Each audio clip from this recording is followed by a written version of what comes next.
one and all, to the Your Favorite Band podcast, a podcast where we talk to your favorite band and try to figure out how your favorite band became your favorite band. Thank you so much for downloading this episode and then possibly downloading the other ones as well. It is a great joy for us to be able to do this podcast bi-weekly, and we hope it's a great joy for you to listen to it. A couple of things real quick. Just a reminder, it would help us out extraordinarily much if you would rate and subscribe to the podcast on iTunes, or just subscribe on your favorite podcast app. That allows you to download each episode automatically. And also rating and reviewing on iTunes helps us get to the top of the charts when they're searching for music podcasts or whatever it may be they're searching for. It just helps us get to the top of many a list. So we didn't quite get to our number of 10 that we were hoping to get to this week, but hey, it's okay. Let's try it again. This time, listen, we're wild and crazy kids. We want to get to 20 reviews from 2 weeks from now. And if we do that, Dave will not only release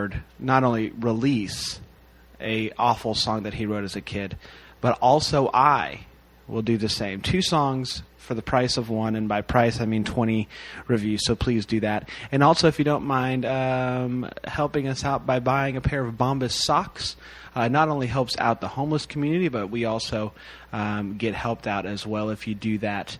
So please, feel free to buy a pair of really nice socks. Today, we're really excited. We have one of my favorite bands of all time, hence the name of the podcast. We have Five Iron Frenzy with us. Before we get there, I got to introduce somebody else. It's my good friend Dave. Dave, welcome, my friend. Hey, Brian. Thanks for saying that to me. Yeah, anytime for you. It's really good to be here tonight or today, whenever you're listening to this, because you might not be listening to it at night. We are excited because we're talking to one of my favorite bands of all time, even though they suck. We're really excited. Dave, let's do this. When was the first time you saw this band? Trying to figure that out. I guess it was not as long ago as I thought, and that was the first time I saw them. I guess that would have been. When did you? I don't know if we are going to reveal our special guest yet, but no. Here's the thing. I want to argue with this because you're claiming you saw them with Bleach, but they played with Bleach last year, and I know you weren't at that show because I was at that show. So you're wrong. You can figure it. Yeah, but that's what I was thinking. It was before that, but it wasn't that far back as 2003, unless I'm just conflating everything in my entire. Be something. I'll tell you this. The first time I saw him was 3 years ago now, 2 years, with Real Big Fish, and it was a delight. Today, we're talking to Reese Roper of Five Iron Frenzy. Reese, welcome to the Your Favorite Band podcast. Greetings. It's really nice to hear your voice. Can I say that without it being weird? That's weird. Yeah. I think I sound like a Muppet, so I'm glad you appreciate it. There it is. But the thing is, everyone loves the Muppets, right? Here's what I would say. I would take a Muppet voice if I could have that singing voice. I don't know what that was, but it was something. Give it to me, Brian. You're always making fun of me. Rubber ducky, you're the one. That's so good. Oh, yeah. I want all of it now. That's what it sounds like when I sing. It's actually pretty close, but it works really well. Reese, here's what we do on the Your Favorite Band podcast. We talk to bands, whether we like them or not, but they're somebody's favorite band, about how they got to where they are now. So this is going to be a long one. Buckle up. Okay. You've been around for forever, but before we get to that point, tell us a little about yourself, because you're just a singer. You're not playing any instruments on stage. You're not doing any of that. So tell us about how you got involved with music, and when did you decide, let's give this whole thing a try? And then when did I decide I have to have a real job? Right. We'll get there for sure. Man, I don't know. I can remember as a kid I used to sing a lot. My parents were both very musical. My dad was in choir, and my mom was like a classically trained as an opera singer. Wow. Which sounds fancy, but That's close to what you do, right? Very close. Yeah. No, I can remember being in some sort of production in second grade and overhearing one of the parents say, "Reese has an awful voice." and it stuck with me. Yeah. Same thing for me. That happened to me. I was singing in church one day next to my brother, and my brother said, "Brady, you suck at singing. Just stop." And man.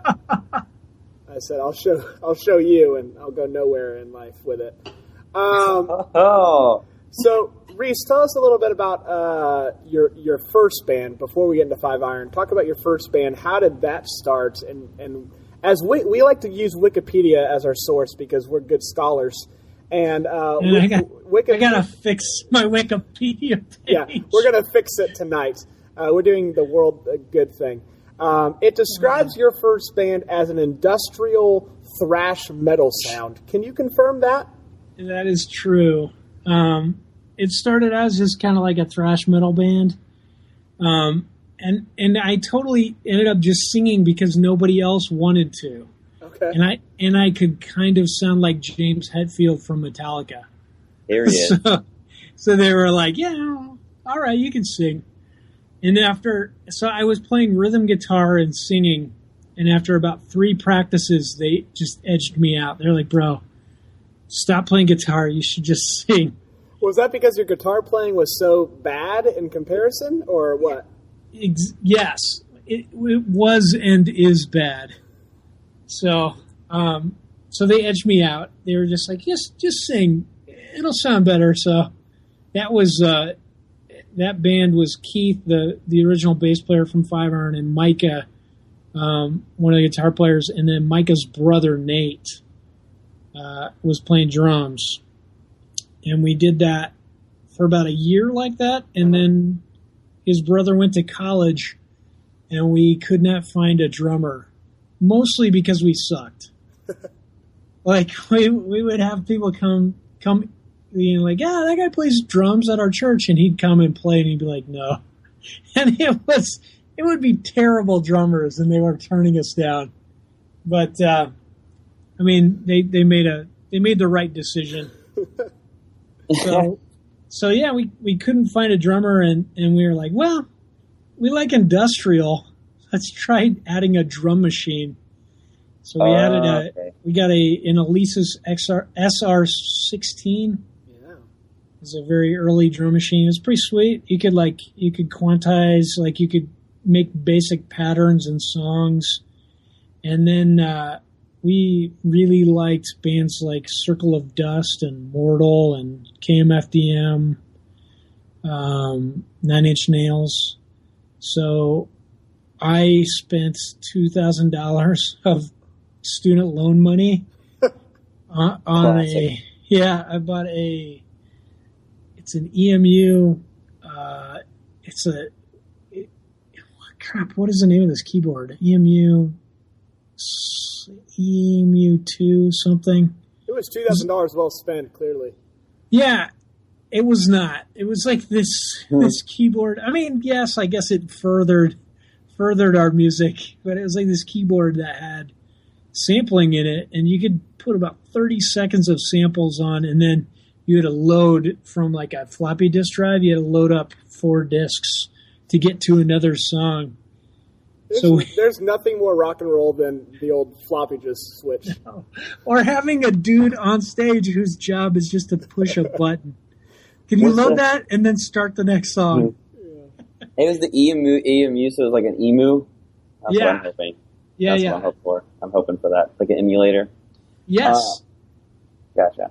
They were like one of the first sampling keyboards you could get. That's an old one. That's awesome. And I still have it. You still have it? Yeah. I keep thinking it'll be worth something, and then I can sell it. It probably is at this point, because that's made such a huge comeback. It's like vintage synth sampling and stuff like that. You can probably... Yeah. But I think it's worth more just to keep it for the posterity, you know. I think you should just keep bringing it on tour with you and just have it sit there. Just maybe just push buttons on it every once in a while. When's that going to come into play? I know. It needs to.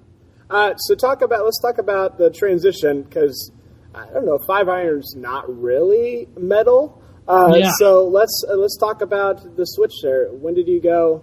Ska's fun. Well, so we that band kind of got better, and we were playing more shows. We ended up getting for us, playing a lot of shows was one show a month. Yeah. We were never getting paid. It was just like play at some church, opening for some band. So we did that quite a bit. And then we went to a concert, and Feisch, who was the guy that was pushing the buttons, he later was the... He sounds like someone who would. Yeah. Hey, Feisch, come on in here. He was later the bass player for the Smiley Kids. Oh. But yeah, he was the button pusher, and we were at this concert, and he was like, "Hey, I found you guys a drummer." So we were like, "All right, cool." So we found Andy. He came over. We lived in this house. There was like 7 of us that lived in this house near downtown Denver, which was just kind of like a rat-infested crap hole. And he played, we were going to have him play along with the tracks, and he plays so loud. He still plays very loud. But he played so loud he couldn't hear the drum track. Like, he couldn't hear it above his own playing. So we'd start out playing, and it'd be sweet, and he'd get really excited, and then all of a sudden he'd just be pulling away from the song. So we just started goofing around, and all of us, we get frustrated, and we just start playing what we were into at the time, which, 3 years after starting that band was not industrial. We had kind of gone past that, and we really were into punk and ska, bands like NoFX and Slapstick and Skank and Pickle. Yeah. It's great. The Blast Tones. And so we would just start goofing around and playing these songs, and we were like, this is sweet. Mm-hmm. So in our head, we're like, let's start a side project of our other band, which is very successful, which, we're so successful. So we started it. We were just like, let's just make 3 songs. We'll open for ourselves. So we did. One of those songs was an Amy Grant song, so we didn't have to write it. We just covered it. I love there you that. go. And that tells you when you were doing it. And what's that? And that kind of gives dates of when you were doing this, if Amy Grant was the one to cover. It was more just like, this would be funny. So and it's on our first album. Yeah. Wow, I don't think I knew that was a Amy Grant cover. Everywhere I go it's by Amy Grant and Michael W. Smith. I love that. Even then, that seems like it would be kind of like funny, even for that. That's great. So it was. I mean, it does date us. It was like 95, and I think that album came out in like 86. Yeah.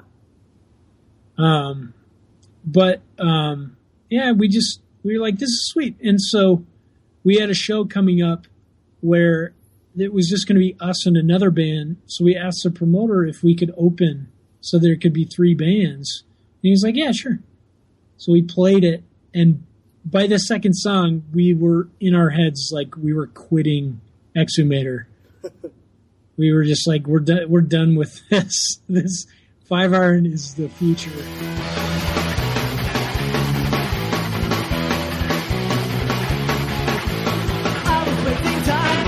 So she to find somebody who would never go. How could I know all about it was you? Now the reason to one love me and by my mind.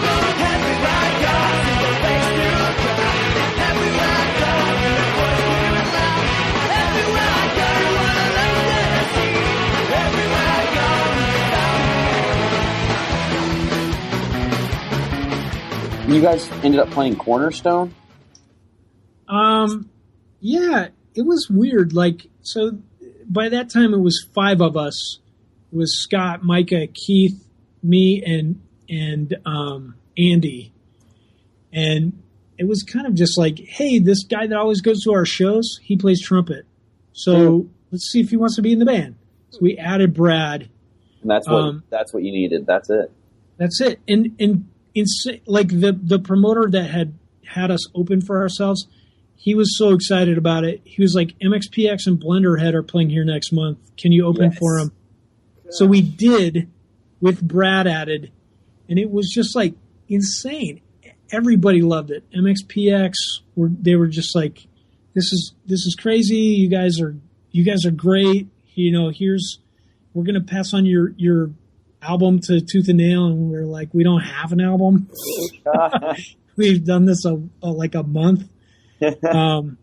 So we went. We had a friend, and he brought like an 8-track over to our house, and we recorded 3 songs, and then Brad and I drove up to Wyoming and got them pressed on vinyl. And the night before we went to Cornerstone, we all went to Kinko's and made the covers. And then drove to Cornerstone. I feel like you guys were so hipster in '95. So hipster. We had vinyl. You had to go to Wyoming to get that sucker pressed. Yeah, that's even more up on the hipster factor. It really is. And then you had to go get just beforehand make all the covers. Just kind of like we can't just sell just these. No, it had to have covers. It was we used biodegradable bags that we got from our detergent. No, all those bags are in a landfill right now. And I'm proud to be an American. Yeah. So, yeah, man. So we drove to Cornerstone just because we were like, we want to go to Cornerstone. 3 of us had been the year before just to go, and it was amazing. If you guys ever went, or anybody listening went, I mourn the loss of Cornerstone more than anything. Yeah, I went to Cornerstone, Florida, which just isn't the same. I feel like, but no, it was cool. They tried. It was cool.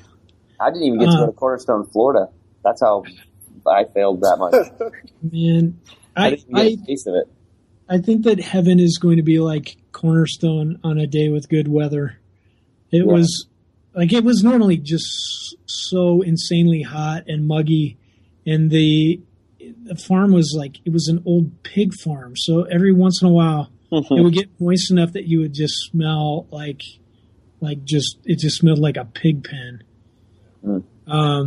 But yeah, man, we drove out. Micah couldn't go, so we were down one guitar player, and we were like, let's bring our PA just in case there's power, and we'll plug it in. We'll just play a show. So there was this skate, like a half pipe, and they did have one outdoor outlet. And we were like, you know what? If we can get 3 bands together, maybe we can just start playing and see if they're going to kick us out. Like, we'll get one band to go before us and one band that people kind of know after us, and they can use our PA and I think we had 2 mics, and then let's see if they kick us out. And we plugged in, and the first band played.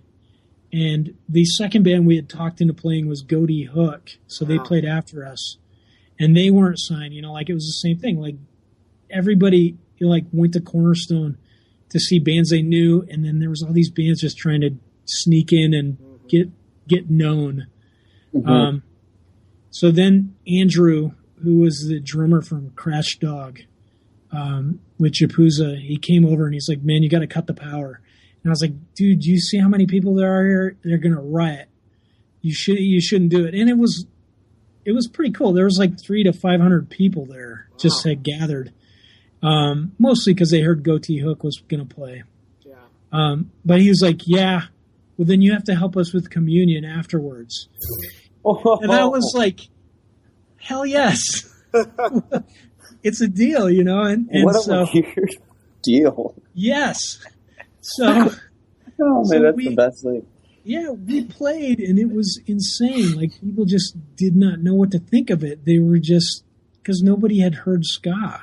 Yeah. And then Goatee Hook played, and then everybody sat down, and they did like this impromptu church service, like a little prayer and like a blessing, and then we gave everybody communion. Yeah.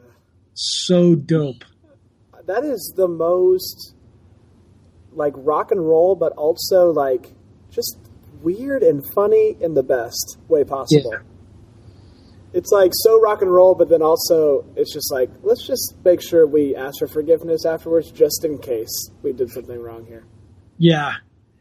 It was, I mean, that's how Cornerstone was. It was just that. Like you could see a goth dude, and like these crazy punks that had like these 3-story bikes, and then just like some youth pastor dad, and they'd just be hanging out. Yeah. There'd be some transvestite, and you just like nobody would think twice. It was just like very inclusive. All like it was weird, and people just loved on each other. Yeah. It was very.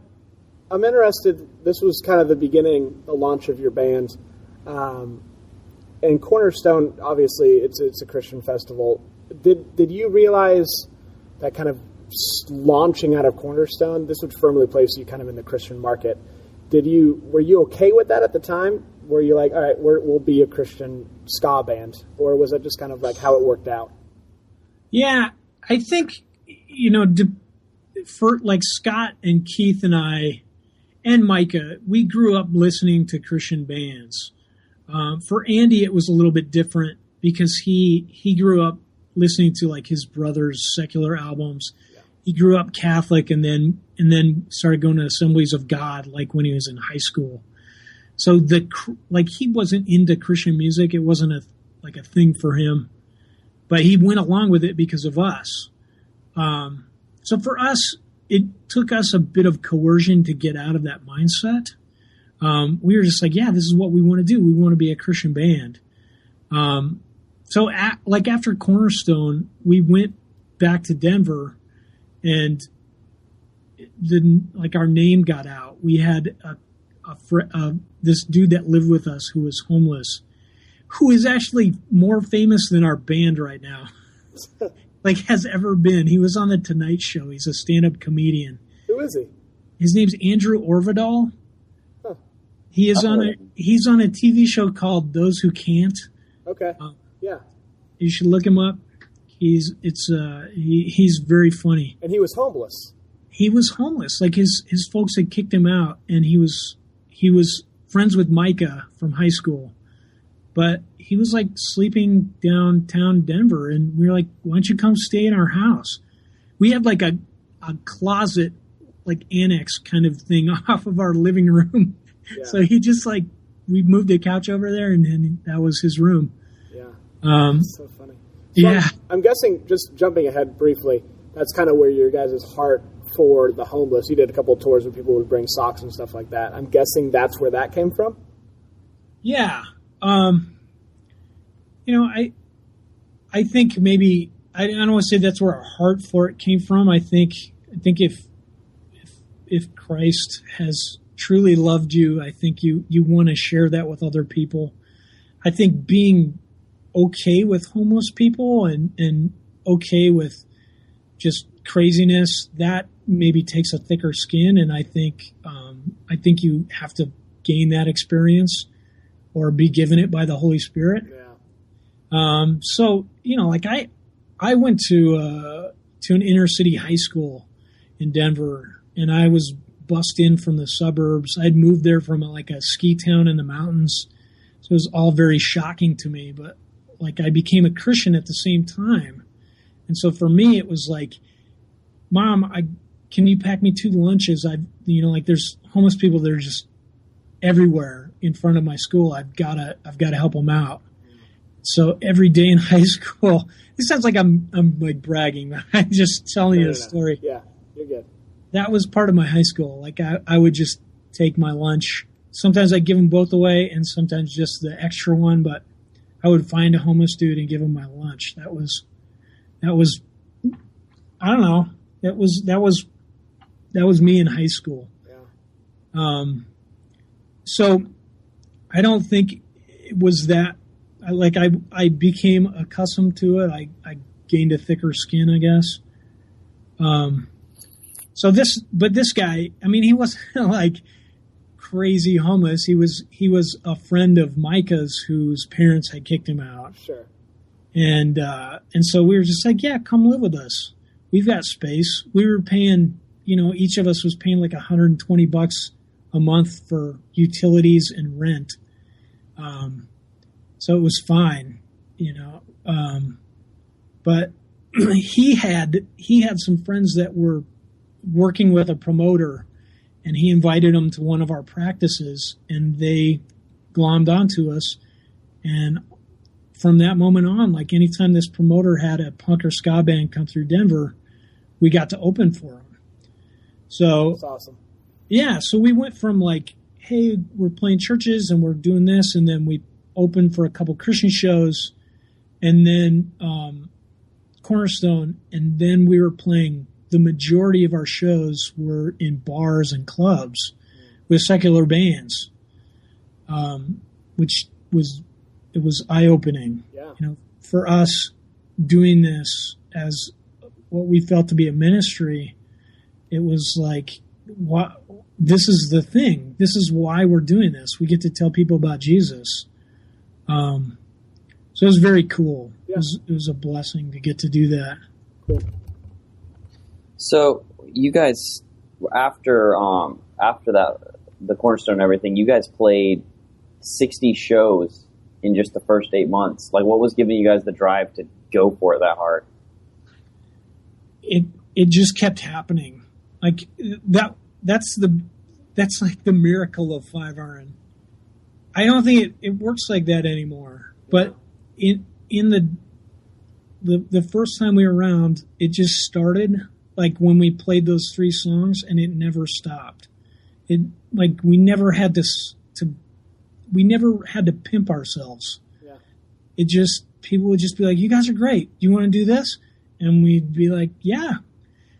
Do you want to drive around 4 states and open for the Skeletones for a weekend? Yeah. So we would do that. It just kept growing. Yeah. We played that show at Cornerstone. I guess, that was kind of pimping ourselves, but it was more just like, this is going to be fun. This is so punk rock. Yeah. Let's set up and play.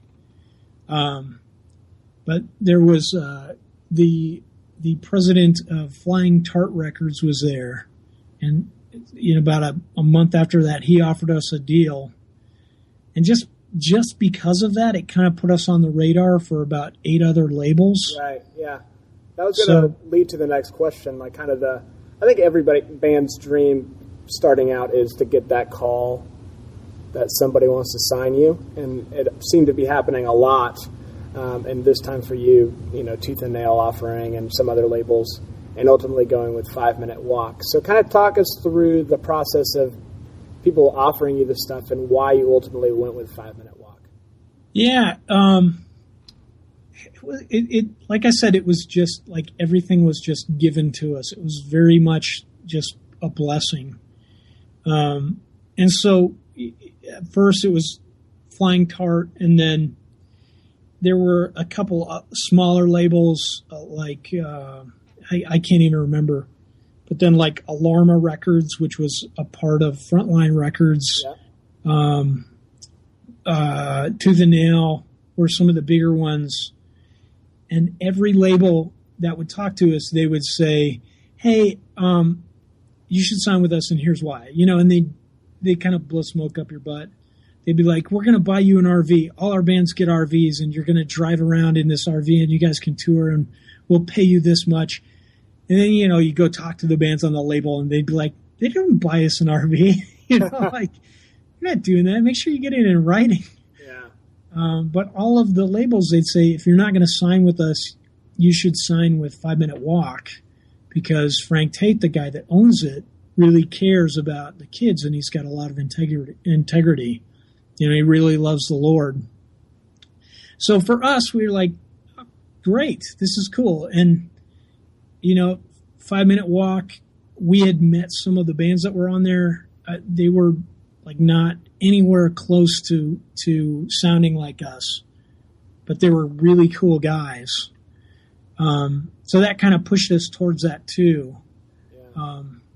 We went to this Presbyterian church that kind of supported us, called Corona Presbyterian in Denver. And there was actually this lawyer that went there, and he used to be the drummer of this band in the 70s called Second Chapter of Acts. So we were like, this guy's a lawyer and he knows music. So we were just like, hey, Joe, can you help us with these contracts? And, for him, he was just like, this is sweet. This is like me being back in the music business. And these guys really love the Lord. They're totally doing the right thing. And so he was like a real estate lawyer. Yeah. He would read through this stuff or get some entertainment lawyer friend of his to look at it and just kind of point us in the right direction. Like, this contract is dog crap. Don't sign it, or send this one back and ask for this. And we just kept doing that, and it just kept, like, it was like we just kept getting steered towards 5 Minute Walk. I think it took a while just because I think Frank was reluctant to take any more bands on his label. I think he just had a couple bands that weren't working out and they were trying to get out of their contracts. So he was like really cautious about who he was signing. So it took us about a year from playing Cornerstone until talking to Frank. And once we signed the contract, in 2 weeks we were recording our album. So we all had to like make the decision to drop out of school and go pursue this. So yeah, that's awesome. So man. we did. Yeah. So that brings us to your first album, Upbeats and Beatdowns. Talk about it's your first album, going into the studio. Just what is going through your mind? It's like you said, everything's kind of been handed to you in the nicest way possible, but it's all just kind of been there. And this is your first big album. Like, this is you going to the studio for the first time. So talk about that and what was going through your minds as you were doing this for the first time. So yeah, there's like part of it was just awe. Like, yeah, we're making an album. This is crazy. Yeah. Plus, we drove. Like we had driven out to San Francisco, played a show with the 5 Minute Walk bands, and then Frank just brought us on this retreat where he just took all his bands up to Lake Tahoe, and we had a retreat for like 3 days. And that was how we started on 5 Minute Walk. So we were like super punk rock, like screw the man, I don't want to be on a label, they're going to screw us, to maybe being like, well, this guy's cool. We do want to get our album out there. We want to get our music out there. Signed with him. He took us on this retreat, and then we were like, yeah, this is what we want to do. So we were very excited going in. Up to that point, we had recorded one demo with Exhumator, the industrial band. Yeah. Actually, we did two. We did one that we never pressed to anything because it was awful. We had done the 7-inch that we recorded at our house with the 3 songs, and then we had gone to record a demo later this summer after Cornerstone, and had saved up like $2,000 from playing shows, and the dude stole our master tapes and disappeared. Who is this guy? I know. So we had like a rough mix of it, and that was it. Like, so those things are just floating around somewhere, huh? Somewhere. Some goodwill in Denver. Yeah. Not goodwill. So we had recorded those times. We had just a smidge of experience. Like, yeah, this is where you stand and don't get too close to the microphone. And, I'm going to tell you to sing that over and over again about 100 times. That kind of thing. So we weren't completely blindsided. The other thing was that 5 Minute Walk was like I guess the Supertones album had come out that May, and like our record label had heard it and they didn't like it. They were like, if this is ska, what did we just do? Why did we sign these guys? Mostly because the lyrics are very simple. Yeah. Like I don't want to dog on the Supertones, but their first album, the production is terrible. And they, they were new at it too. They didn't quite understand like playing horns in a chord. So all the horns on that first album, you hear them, they're just playing the same note. Yeah. So our label was kind of leery about it, and so I think our budget for the first album was $12,000, and we recorded it in 8 days, just marathon, just like do this. It helped that all those songs we had been playing, for playing out at shows, we weren't writing anything in the studio. Yeah. But it was super quick, and then we were done by like the end of September, and then it was out in November. Yeah. Okay, and the album did really well though, at 39 on the Billboard Christian chart. Do you guys expect that? No, not at all. Like, no, completely not. We did not expect to be successful at all. It was another thing where it just seemed like it was being given to us, and we just went with it. We played shows here and there in Denver before the album came out, and then it came like they put out a sampler, and we started a tour before the album came out. And the first show we had played, besides Cornerstone and like 3 shows in California, was this show in Kansas City, and it was the first show that 5 Minute Walk had booked for us on this tour. And we started out with the Flowery song because like we did it at home, and people remembered that song, and it was easy to sing along to. Yeah. And we were like 2 bars into it, and people were singing and like louder than the microphones, just screaming, and we just about lost our minds. That's so awesome.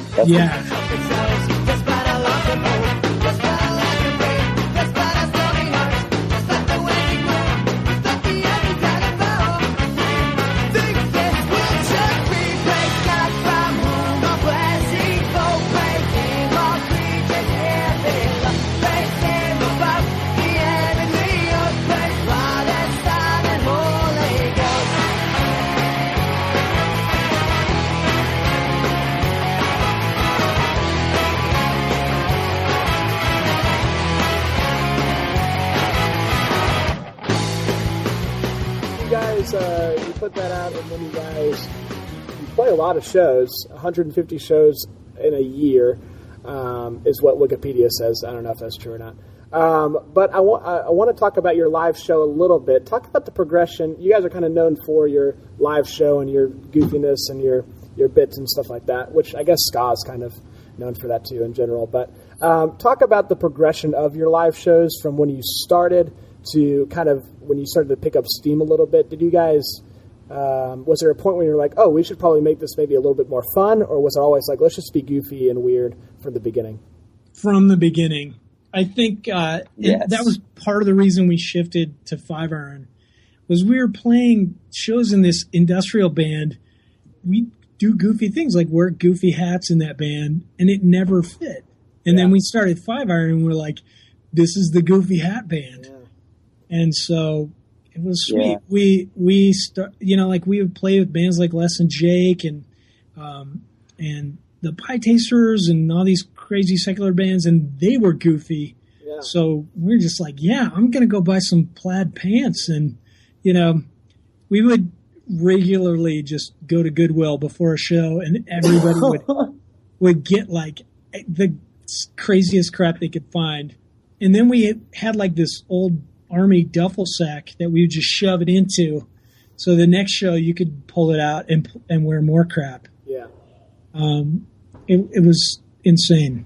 Yeah. So it seems like that's just like a ska thing. For whatever reason, ska they're just okay with, let's just be stupid on stage because the music's kind of stupid.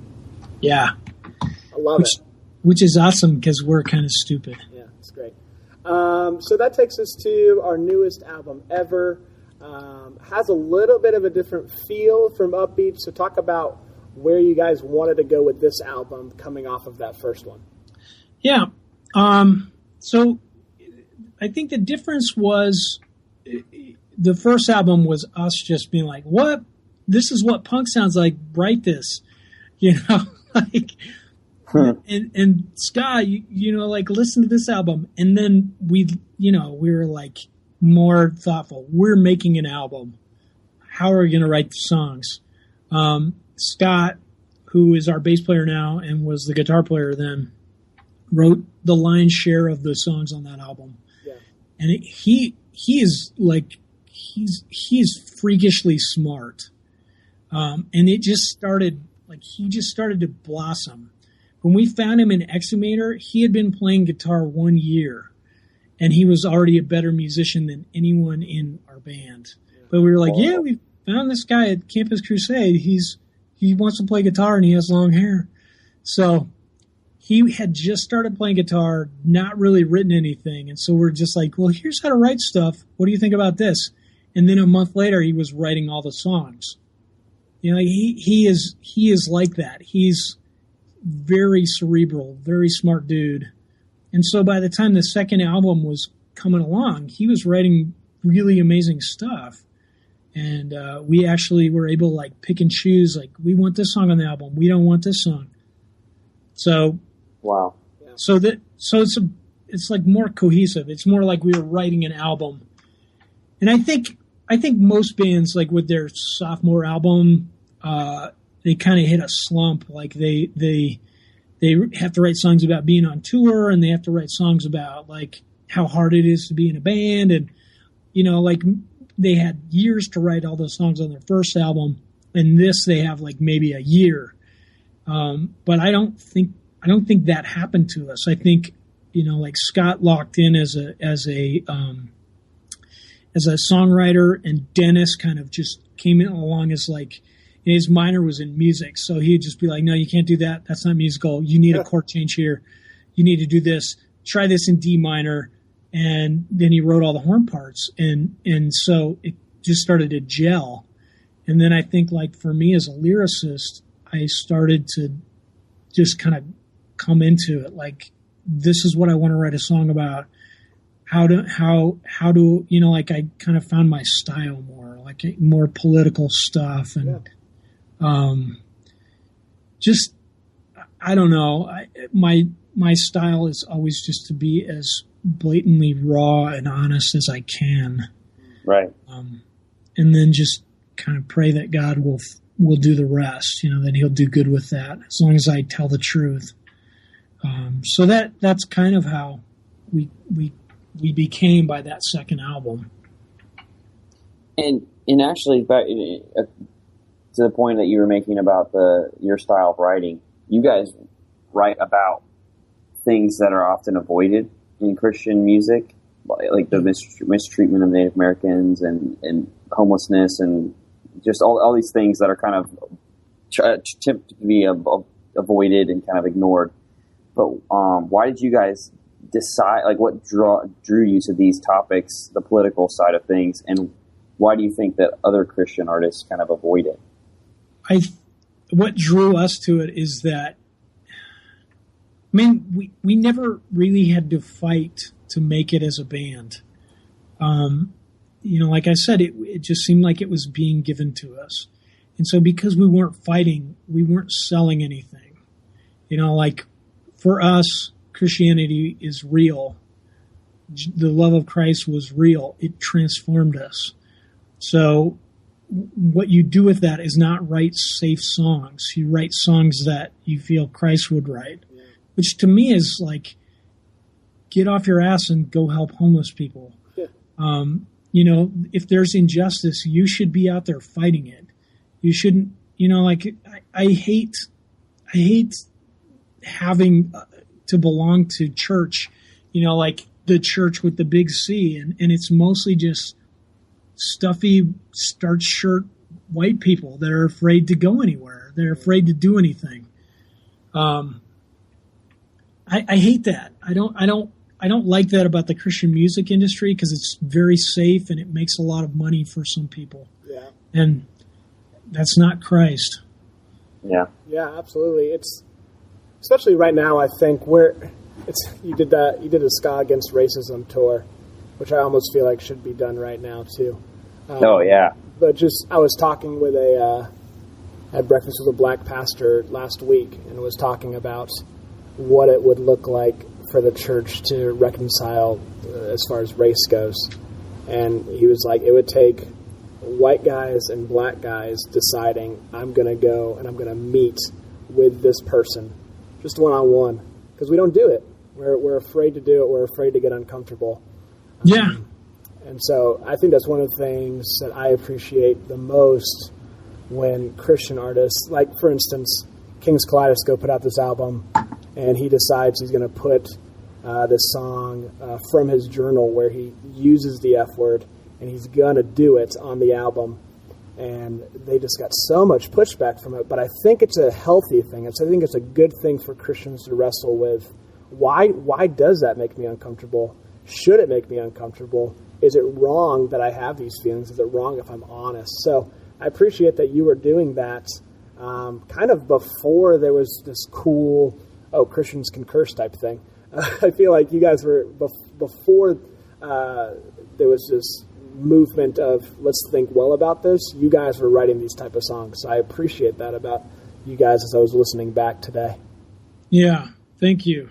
Yeah, man. You go. Go ahead. No, you go. I was just going to say that it was definitely intentional, and because we were okay with making $1,100 a month to live on, we didn't care. Like we would much rather have been true and had integrity than to do something to get money. Yeah. And people still listen to us. That was the crazy thing. It wasn't like we alienated all these people. Yeah. The me of today is totally different because I just, I realized like 5 or 6 years ago, I focused way too much energy on trying not to offend people.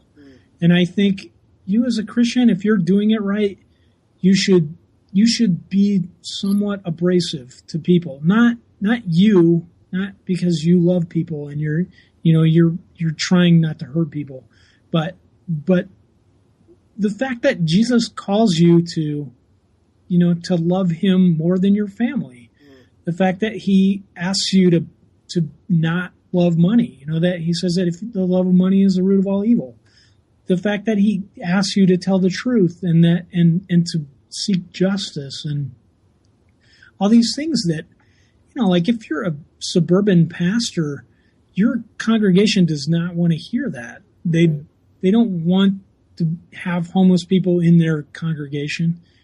Like they may give money to Compassion International and that helps relieve some of that guilt, but they're not really what the problem is. Like, this sounds like I'm giving a guilt trip, but I think they're missing a huge part of God's blessing, which is to serve other people. I don't think you can truly know God or grow in Christ unless you put yourself in a place where you're going to be uncomfortable and you're going to be serving people. Yeah. That's good. Yeah, sorry, that's a tangent. No, that's fine. I wondered, was there ever a time you guys are trying to write these songs and be thoughtful in it? Was there a time when you thought, maybe we shouldn't dress up like Trekkies and go on stage and sing these songs? Like, it's distracting. Was there ever a time when you felt like, maybe we should be serious since we're writing these serious songs? Or were you okay with the whatever you want to say about that? Yeah, I think for the other guys, they might have had that moment where they were like, I look ridiculous. We're never going to be taken seriously. But for me, and I think hopefully everybody else, it was part of being honest. Like, we're goofy. This is funny. You should come have fun. That's what the gospel is. It's freeing. There's liberty. It's not this restrictive thing where we have to, like, and here's the thing, like, we play with secular bands and that's what they were doing. Like, their gospel was more attractive than the ones that the Christian bands were doing. Les and Jake was giving away, they would have like squirt guns and baseball cards and like little parachute dudes, like those rubber parachute guys you could throw out. Things like that. They had a budget for that, and they would give them away, throw them to the crowd at their shows. And so here we are as Christians, and we're like riding this fence between the secular and the Christian world. And these bands, the secular bands, were way more Christ-like. They loved their fans. They were fun. Like, their gospel was way more appealing than these dudes that we were playing with. They're like, yeah, I have vinyl pants and, like, I just had my hair frosted. Our label has that in the budget, and they make us do that. Like, where is Christ in that? Like, that's not you. You don't dress like that. So, yeah, that's good. And I want to touch on Every New Day real quick, because it was off that album, obviously. It meant so much to me as I think as somebody who has grown up leading worship. I would listen to that song before going on stage all the time.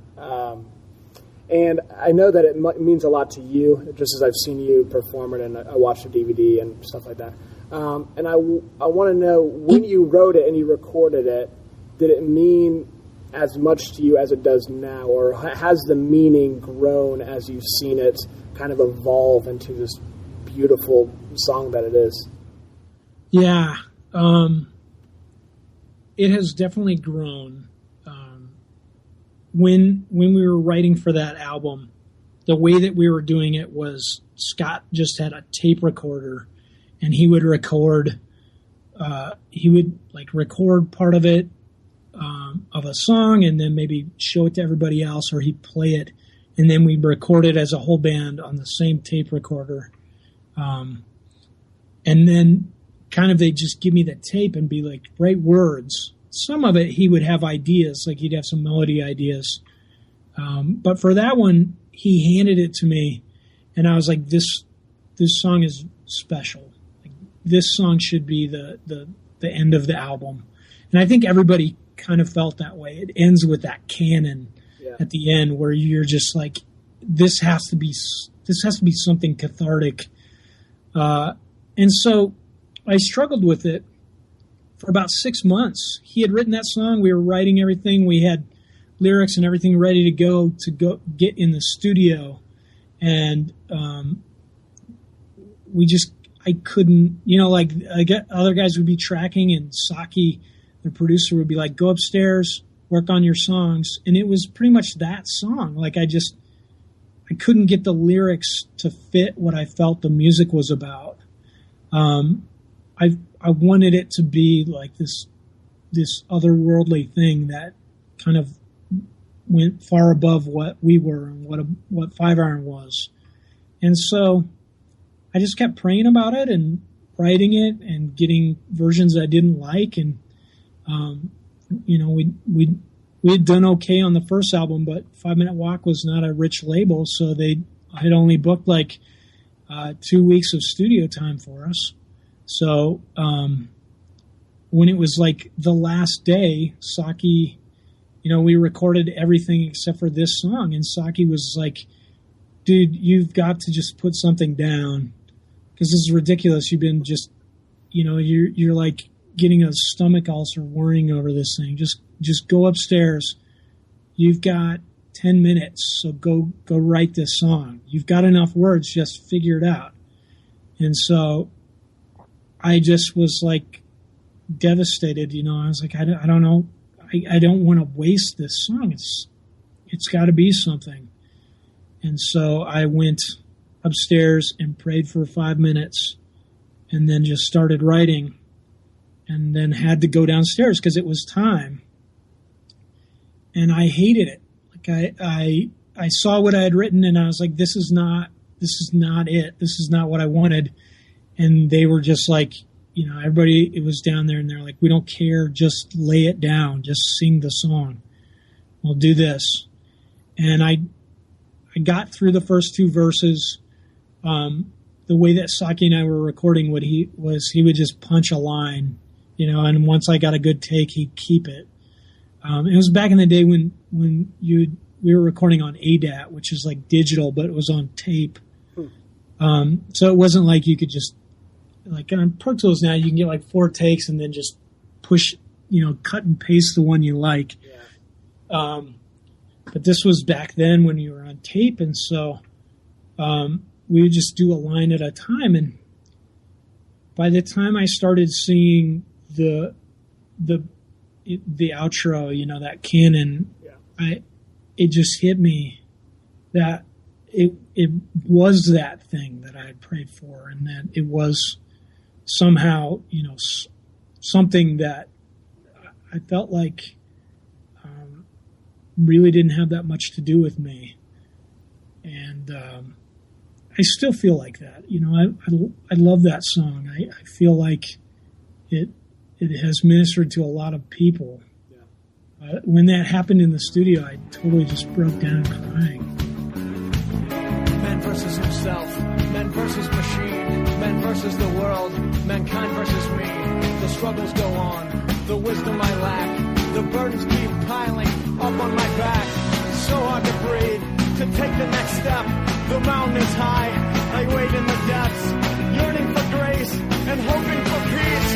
Dear God, increase healing hands.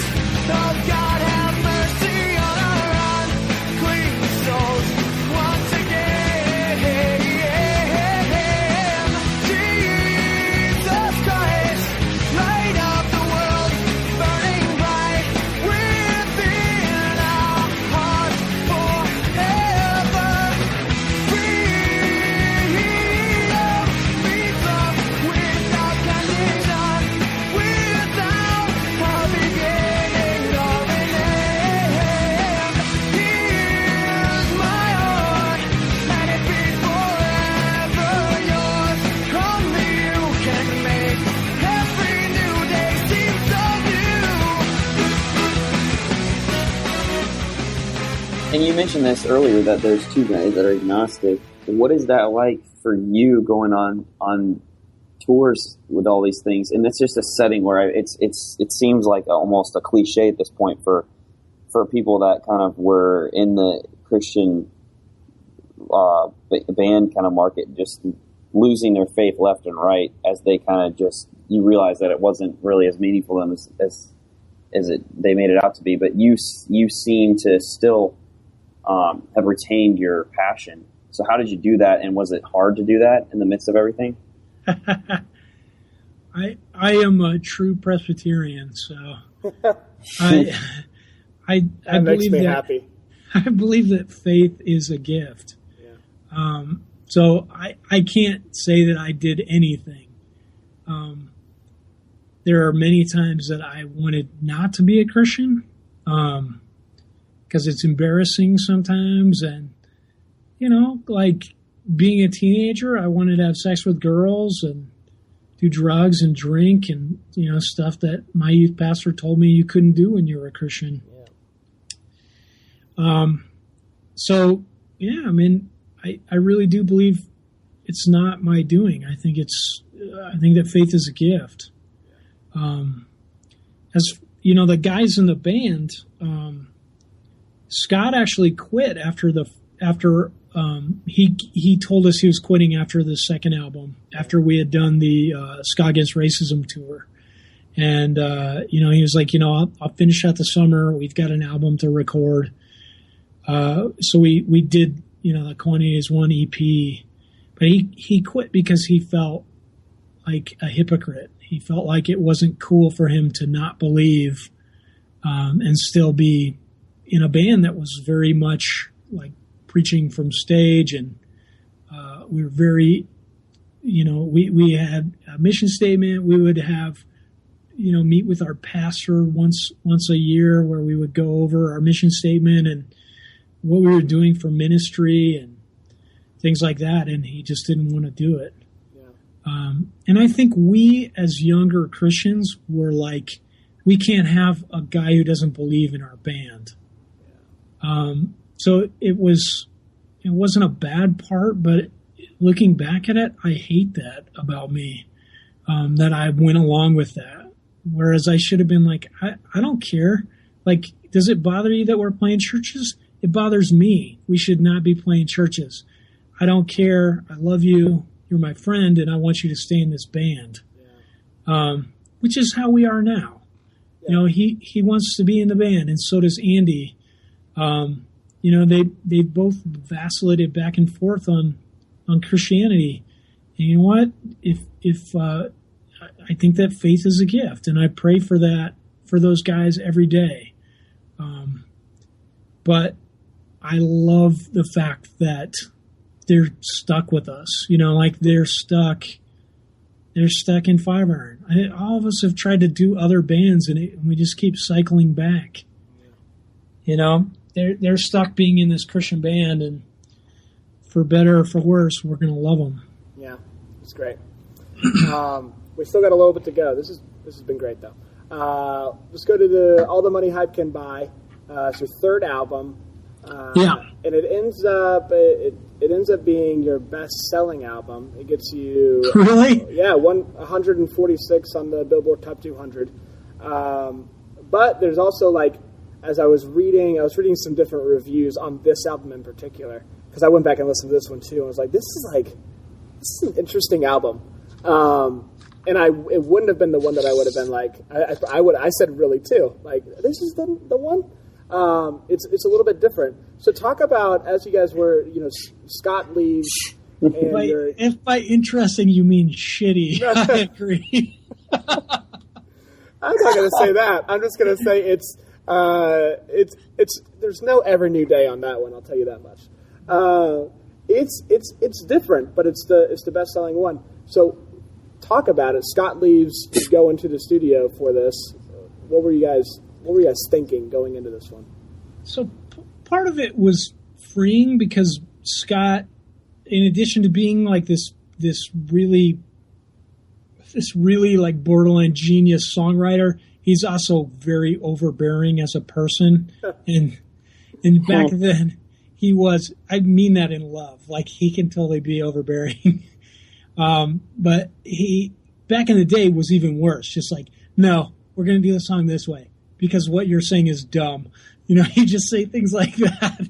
And you'd be like, geez, okay, we're going to do the song this way. So when he left, it kind of allowed other people in the band to move forward, and they were writing songs. It's just that Scott's were better, and it made us have to become better songwriters. So we did that. I think we had, instead of just having like a direction on like, this album should sound like this, people would just be like, well, here's the time when I'm going to write my metal song. And then, we don't have that. We need a samba. Let's do that. And all of a sudden we're just writing all this crap and just kind of throwing it together. Part of it is because 5 Minute Walk just had this machine where you would put out an album every year. And, we were only making $1,100 a month. We didn't really have a booking agent. So for us to survive, we kind of had to go along with it. So wait, you were still at this point still making just $1,100 a month. We made $1,156.66. That was our salary. So if I just told you that, like I'm coming across like, yeah, we're so punk rock. We lived on $1,100. That doesn't sound very punk rock, because I think, real punk rock, you'd be squatting and then going to Food Not Bombs and, but we also got bonuses. If we got a big royalty check, then we get a bonus out of it. But, looking back on it, I can't believe we did that. You know, like we still had to buy instruments, and you know, we had to pay rent the whole time we were not on tour and all this stuff, and it was not living very well. That kind of is why Five Iron broke up, was just that people started getting married and we were still making the same amount basically. Right. And the wives were like, so now you're going to leave for 3 months at a time and I'm going to support you. So Oh boy. this didn't work.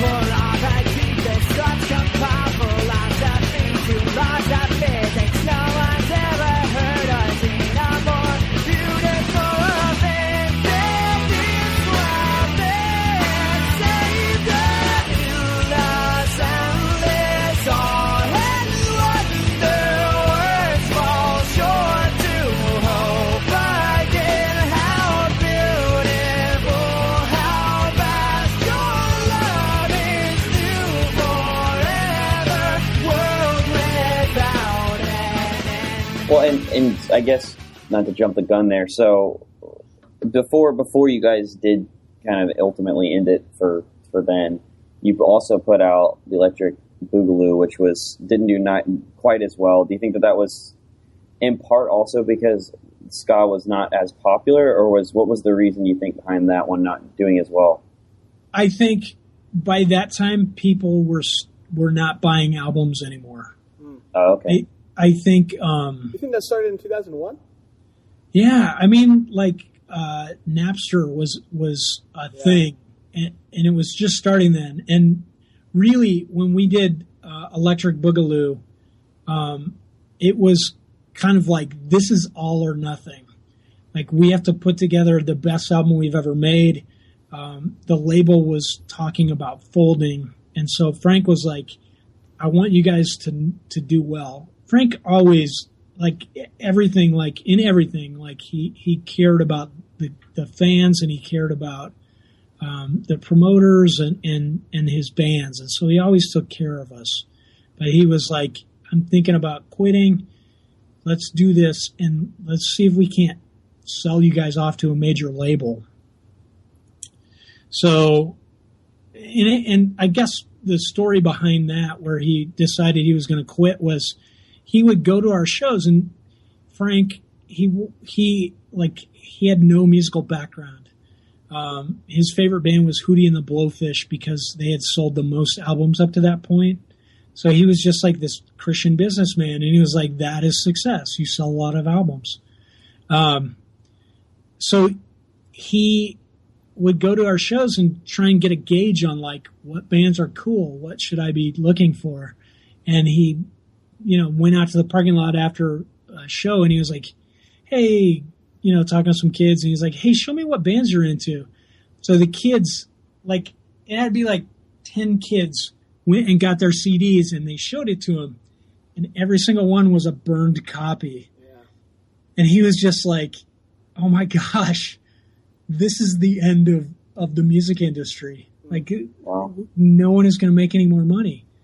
And truly, the music industry still goes on, but not like it was in the 90s. Like in the 90s, more albums were sold than the rest of music history combined.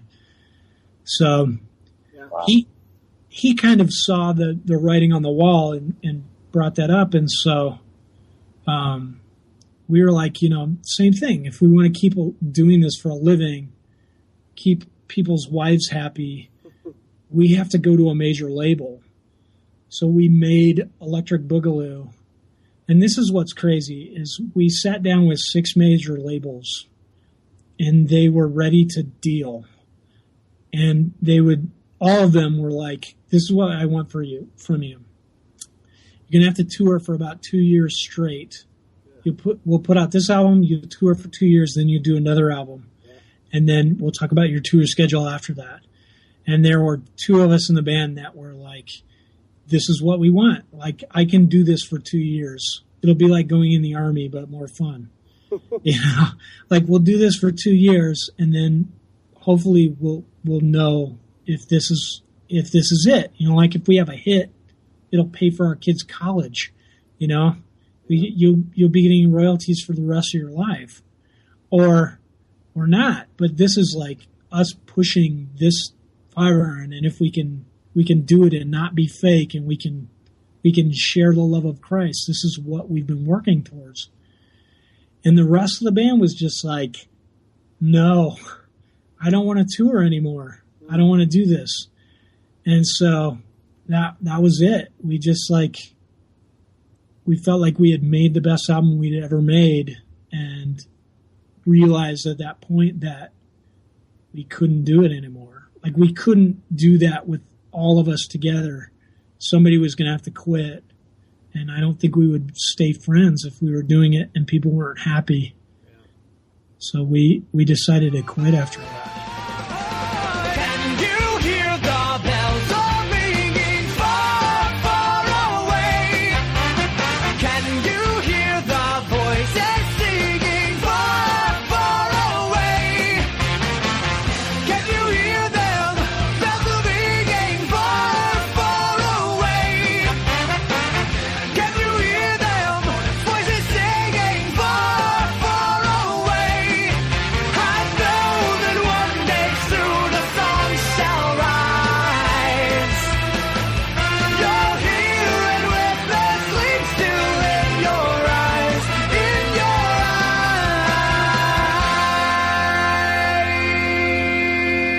eyes. Talk about a little bit. You do this final tour, and you have your last show in Denver, and it snows like crazy. Kind of talk about what was going through your mind heading into that last day as a band. Did you think, yeah, this is definitely it, or were you like, maybe it's not it? Like, what were you feeling? What were you thinking then? No, man, that tour was like 3 straight months of tour, and it was like back to back with going in the studio. Like, we toured all summer, went to the studio, then toured 3 months, because we knew it was the end, so we just kept pushing it. Most of us were sick by that show. Like, I was having so much trouble singing, and I think what it turned out was like the ventilation on our bus was full of mold. Oh, nice. So we were just sitting there breathing that all night. So if you guys didn't break up, you just would have died. I would have died. Oh, man. If we pushed on that tour. The Lord is sovereign. Yeah. Presbyterian. Yes. So by the time that show came, it was like this. I'm so glad this is going to end. Like, I just want to lay down and sleep for 3 days. That's great. Yeah. So you take years off, and then you guys, 2011, you announced this Kickstarter, and people go nuts. Like, I remember this announcement, and I was excited because I never got to see you guys live, and it was exciting for me. And I remember watching the number go up and being like, "This is so cool." What was it like as somebody who made $1,100 a month? See, people actually want to give us money, and we don't have to be on a label. It's insane. Like, it still is insane that we get to do this. When we started the Kickstarter thing, it was kind of by a mistake. We sold, like, our website rights were going to expire, and this guy named Joel Gratzik, who was a fan, was like, "Hey, I do websites. Can I keep your website going if I buy it out?" And we were like, "You can just have it." So we gave it to him, and he had kept the website going. And then, like, every year he would redo it. He'd do it with a new theme and stuff. He's such a cool guy. But he this particular year, decided to have a countdown to when he was going to redo the website, and people just went apeshit. Like they, sorry for swearing twice now. It's 3 times, but it's fine. Oh my gosh. Oh, brain count.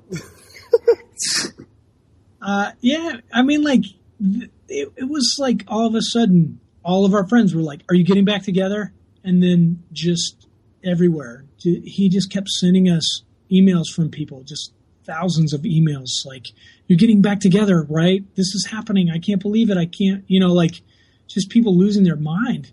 And so we're like, we there were 6 of us that lived in Denver. We said, "Hey, we need to, like, let's have a barbecue, and then we can talk about this. How are we going to fix this?" And basically, we started the barbecue, and we're like, "Hey, let's write a letter to everybody, and we'll just email it out saying, 'Hey, we're not getting back together. We love you. Thanks for thinking about us.'" And it changed into, like, what would it be like if we did? And then all of a sudden, we were like, "We're doing this. Let's do it. Let's try. Let's just do one song." Like, we have enough royalties coming in from iTunes that we could record one song. And so we did. And that was our idea, and just have one song. We'll do a Kickstarter, give away the song for free, and just see what people do. And then in my head, I think in most everybody's head, we were thinking it's not going to happen. Like, we'll just set it at 30,000 because that would make the best album we've ever recorded. Let's just do that, and then we're not going to get it, and then we can kind of wipe our hands of it and go have another barbecue in a year.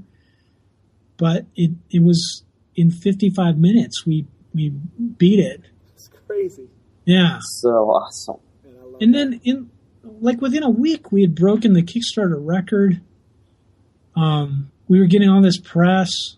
Just insane. Yeah. And then you guys go in the studio, you put out this album. To me, like you said, you could put out the best album ever because you were able to, with 30,000, and then you have $200,000.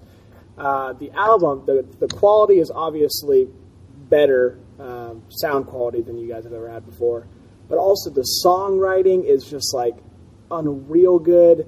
The instrumentation is so good. I love listening to this album because it's like it brings me back to the 90s, but not having to listen to bad audio quality, if that makes sense. Like, the album's so good. Cool. So as you guys decided to do this, talk about the process of getting back in the studio for the first time and writing songs again. With your friends that you haven't done that with in 10 years? So it was like, we're still trying to figure out how to write songs, how to do it together, because I don't think we're very good on our own. I think Brave Saint Saturn is decent, but it's not the best things I've ever made. Or Roper. I don't think Scott's best work is Yellow Second. I don't, like these other groups that we've done, it's not everybody's best. Somehow we kind of draw this out in each other. And after Scott and I not having written together in more than, 13 years, to sit down and have to do it, there was some good, I don't want to say fights, but just some good, like, back and forth. Like, no, that sucks. We're not going to do that. Let's do it this way. Let's try this. But I think it makes good songs. Yeah. You've heard the EP that came out. Like, most of those we lament because they were one person's favorite, but not another. Or like there's an older version of it that I loved and nobody else did. So we just kind of fought back and forth on those, and they got pushed off to the EP. But the stuff that's on the album, for the most part, I think we all really love, and we feel like it fit together to make a good album, and it was our best album. Yeah. And I'm just interested, just because we have kind of talked about record sales and stuff like that, being completely independent for the first time ever as a band. What was it like to kind of see that firsthand as far like the music selling and then trying to figure out the managing of all of that yourselves rather than having a label doing it for you? Well, so because we had, like this total windfall from the Kickstarter thing, not just monetarily, like we could buy all new equipment because people didn't have, they didn't have amps anymore. Sonny did because he still plays at church, but like the rest of the people were like, I'm not playing bass anymore. Like it was just like, well, we need a bass amp. You need a better bass. So a lot of that went to equipment, and then went to us touring, trying to be able to tour, because that was one of the problems of one of the promises we made. If we made over 30,000, we were going to tour. And so that was very fast. We were touring again. But the other thing that came with it was just like a lot of clout. Like people, because Kickstarter was a new thing, people were just like, maybe this is what music is doing. These guys are breaking the records. Yeah. I'm going to do this. So like people would just be like, yeah, I want to book you guys. And so we had really good booking the first year. And then we were like, well, when we make the album, we should have a manager. And so we hired a manager, which we had never had. We'd always done it ourselves. And because we all have real jobs and kids and families, we were like, this will help. We'll get a guy and he'll kind of, your manager is supposed to kind of pimp you to people. So he put together the album. He did the cover. He put together, we actually had a distribution deal through Tooth and Nail, so that it would get in stores. And then, and so they did all that. And then I have no idea how many albums we sold. Really? Yeah, because I don't even know if people buy albums. Like, yeah, it's almost like how many times was it streamed now? Yeah, exactly. And you would have to ask Dennis about that, because he sees the final check, and then the rest of us are just kind of like, oh, hey, thanks for mailing us a check, Dennis. Like, I don't know. Like every year or so, I'll get a $2,000 royalty check. So I don't know how much streaming or how many downloads that is, or how many copies we've sold, like actual copies. I know we've gone to like our third pressing of the vinyl. Oh, nice. But I don't even know how many we pressed. Was it like 1,000? Yeah. Are we at 3 now? No. Is that what that means? Yeah. Press one each time? I am so blissfully ignorant of it. Did you guys go up to Wyoming for this one too? Get a press. I'm sad to say we did not. Do all the sleeves yourself? You got to go to this place outside of Cheyenne. I think they're still doing it. It's in their garage, and this dude has been pressing records since like the 70s. Oh, I want to do it now. That sounds amazing. All the punk rock bands in Denver were like, oh yeah, you can go get a 7-inch up here. It's $130. So we did. If you were a hipster then, to do it now is just all of it. You can't do more than that. So calling all hipsters, that's the way that you can win an award, is to go back there and find a way. Hipsters. Now, if you really want to be a hipster, you should make an 8-track.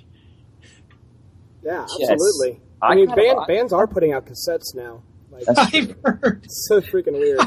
Like, vinyl makes sense because of the quality of the audio, but cassettes like just the worst. It's so bad.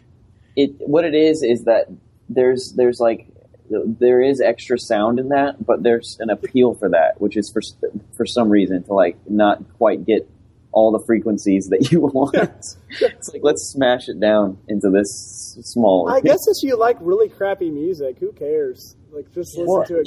I mean, if as far as if there's bands that have redone their albums, like 8-bit, that's like a popular thing to do too now. Like where you do it like completely video game style music, and that's like the lowest you can go. And yeah, I Just don't know. put out a MIDI. Yeah, a the MIDI MIDI file thing. of it. It's just fun though. It's just this weird It thing. is. I mean, there comes a point where you've perfected the art of making music to the point where like you can't make mistakes. So now it's cool to see where to put the mistakes or where to put the like bad noise in an artistic way to kind of prove that you didn't. You know what I mean? Like if you can make with just your laptop the most perfect song, and then it's like there's no award at the end of that now. There was such a reward to like doing so well with less, you know, when you were able to get it just in that sweet spot. There was something about that, but now you don't accept anything less than the sweet spot, so there's not a reward for it. What do you, just to kind of wrap things up? Are you guys like? Is it fun to be back out and play? Was it fun to go back out and play again, or was that kind of weird? I don't know. Like what is the ultimate feeling you got? Yeah. Coming back. So you're asking the wrong guy, and I'm gonna break your heart right now because I hate 5-iron. Like I love my friends in it. I love hanging out with those guys. I like our last album. I love getting to talk to old friends and making new ones and just getting to share the love of Christ. Like I love that part of 5-iron, but I hate it. Like I hate the anxiety that it gives me and the I don't know, just it's there's so much just combativeness that comes out in me from being in 5-iron. I hate that the people that I work with know about it, and so I'm always having to like, yes, I'm in a band. No, we're not very good. You know, like that kind of thing. And I don't know. I really loathe being in it. And I mean, I do it sometimes just because I love those guys and I don't want to let them down. That's really depressing, but I mean, yeah. It's such a separate issue than like the success or whatever it is as an entity, like the band itself, but like the separate parts each, you know, I mean, there's so much going into it. You can't just enjoy something because it's good. It also has to meet certain other criteria. Yeah. And maybe you're like me, like I'll get an itch to play a live show for whatever reason, and then I'll play it, and I'm enjoying it at the time, and then afterwards I'm like, that sucked. This is miserable. I'm never doing it again. And then a couple months later, I'm like, maybe I should do it again? I don't know. Let's just book a show and then see how it goes. Well, I mean, and this kind of goes back again to what I was saying about how with something to prove. There's something about when you're trying to accomplish something and when you're trying to, I don't know, it's like you're in sports trying to score a goal. But if you have no more motivation left, then it's just like, what is I don't know. It seems like all the stuff that you would turn a blind eye to, like all the hard parts of it, all of a sudden just comes, that's all you can see and feel. Because there's like, you're not trying to get anywhere. I don't know. Yeah. I think for me, it's tied into that. Like I am a super perfectionist, and I have like philosophical feelings vested in it. Like I think if we make an album, it has to be better than the last one. We get to do music. We get to make an album and people listen to it. And that is such a gift. And if we're wasting that, it troubles me. You know, like there's just all this anxiety over that the other guys in the band don't feel. And so I end up being just this total jerk sometimes just because I'm pushing for like, you know, when the Kickstarter thing happened, in my head, I'm like, this is it. Finally, we get to do music again, and these guys are going to appreciate what they have. There's not going to be any complaining. We're going to be in this band. We're going to get to tour again. We can maybe support our families and, get that one hit that's going to keep drawing royalties forever, and our kids can go to college off of it. That was me in my head. And anytime somebody in the band is just like, I'm tired of practicing, I'm going to go home, then to me, I'm just like, and like it's just like normal. You practice for like 2 hours, but for me, I'm like, no, you have to do it perfectly, or like everybody needs to wear a crazy outfit, or I need to do a flip. It's just this thing in my head. Yeah, like it's just this thing that keeps driving me, and it never sleeps. And I think that also makes me hate 5-iron, because those guys, they, for the most part, are just like, this is a hobby. I enjoy this. It's fun. And there's a part of me that is like, if I can talk myself down and I'm like, you're just hanging out with your friends. You're just playing these songs and it's fun. I enjoy it. Yeah. But when I'm not, I feel like I'm being wasteful. I feel like we have these talents that the Lord has given us and we're just kind of pissing them away, and it just eats at me. Well, that's like almost the opposite then of what I was thinking. So for you, it's the fact that you can't help but want to make it something, and so that's exhausting. And so unless everybody else was on that board and you were doing that, it just seems like that becomes then just a frustration. Yes, and I think for most of 5-iron, it was just like the first incarnation. It was like more people were on board with that, and then slowly less. And this time, it's like people are like, no, I don't want to. I love my job. I don't want to stop. I don't want to name anybody's job. Like, I don't want to stop what I'm doing. Yeah. I do. Like I have a great job now. But if I got to be a full-time rock star instead of that and make music that I felt was great and helped people, I would absolutely do that in a heartbeat. Right. I think that me and Brandon can say that too, right? We can start a band and just hope for the best. Let's do it. Cool, let's just cross our fingers. Yeah, man. We'll give you one more thing to hate in life. Until we do that, is there any new 5-iron stuff in works that you can tease for us? After all that. Yeah. I hate this stuff. I hate it. It's so bad. Yeah, you got anything? Here's something new. Got any devil's weed there? I don't have any of the devil's weed. No, we've been writing stuff. So there's probably about 20 songs out there. But now we're just trying to hone them. And a lot of that is that I have to write lyrics for them. So I wrote 10 songs and they don't have lyrics yet.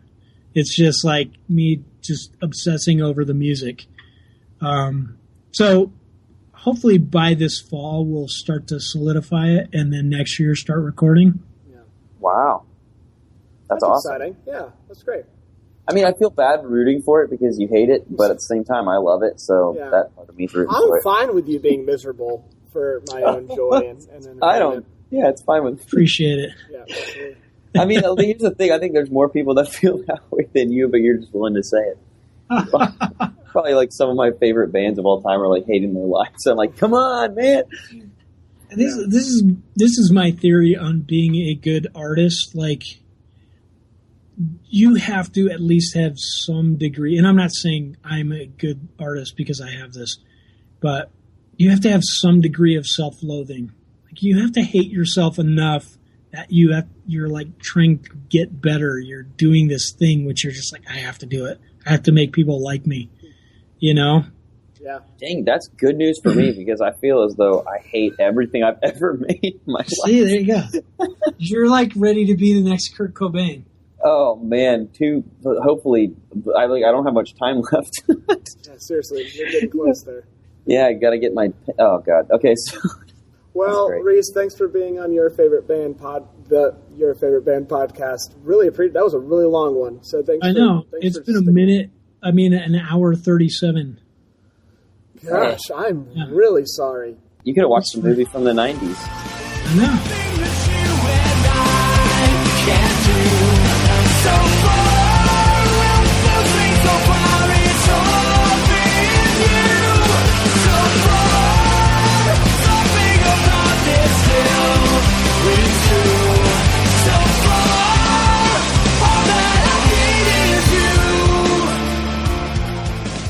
And that does it for this episode of the Your Favorite Band podcast. Thanks so much for listening. Be on the lookout. We have a bonus episode coming out later this week. It's our first ever album commentary episode with the band Citizens and Saints, so be on the lookout for that. And also, if you don't mind, rate and review the podcast on iTunes, subscribe on your favorite podcast app, and go buy some Bombas socks. And finally, go listen to our good friends, the Millennials podcast. They're wonderful. They're a podcast where they talk about things that millennials are into and why they're into it. I am one, and I dig this show, so go check them out. They're fans of the show. So if you're a listener of the Millennials, hello, thanks for coming. I think that's it. Thanks so much for listening to the Your Favorite Band podcast. We'll see you soon. Bye, guys.